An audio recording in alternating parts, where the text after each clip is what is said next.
In St. Luke's Gospel, which we read today, those who seem powerless are important. Jesus looks after them.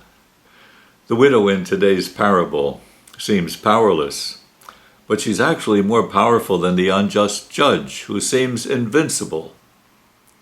God looks with favor on his lowly handmaid, Mary says at the beginning of Luke's Gospel. The prodigal son, who seems lost, is welcome to his father's house. The thief on the cross, who's condemned, is invited to paradise. So don't give up, Jesus says in the parable today. God hears you when you pray. But in today's parable, Jesus recognized that we get tired of praying. For one reason or another, we may give it up, or our prayer becomes just occasional. We may think it's not doing any good. God isn't listening. Maybe we're not good enough. Maybe we think we can take care of everything ourselves. Maybe we think God isn't interested. For a number of reasons, we can lose an appreciation of the power of prayer, and then prayer becomes an unused, neglected gift. In this parable today, Jesus describes a judge in a certain town who neither feared God nor respected any human being. He's a dishonest judge, doesn't care about God or anybody else. And he seems to have absolute power. Then there's the widow, who seems to have no power at all. We don't know her grievance. Maybe somebody cheated her, someone wronged her. She's looking for justice, but can she get it? She's up against a judge who really doesn't care. Maybe he's involved in the grievance himself, who knows? Humanly speaking, it doesn't seem she has a chance of being heard, but she keeps going. She doesn't give up. She doesn't lose hope. She persists.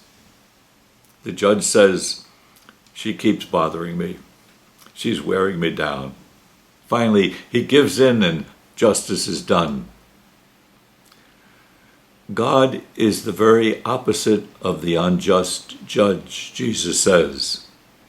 Will not God then secure the rights of his chosen ones who call out to him day and night? Will he be slow to answer them? I tell you, he will see to it that justice is done for them speedily. We hear those words of Jesus, but we have questions about them, don't we?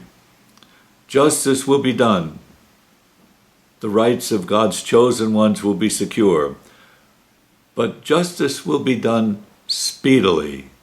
Speedily.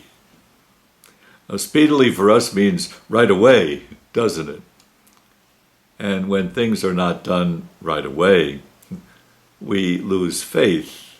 We wonder if God cares. Is God listening?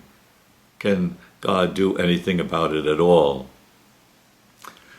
So we have to keep in mind the poor widow. We have to keep her faith and her hope in mind.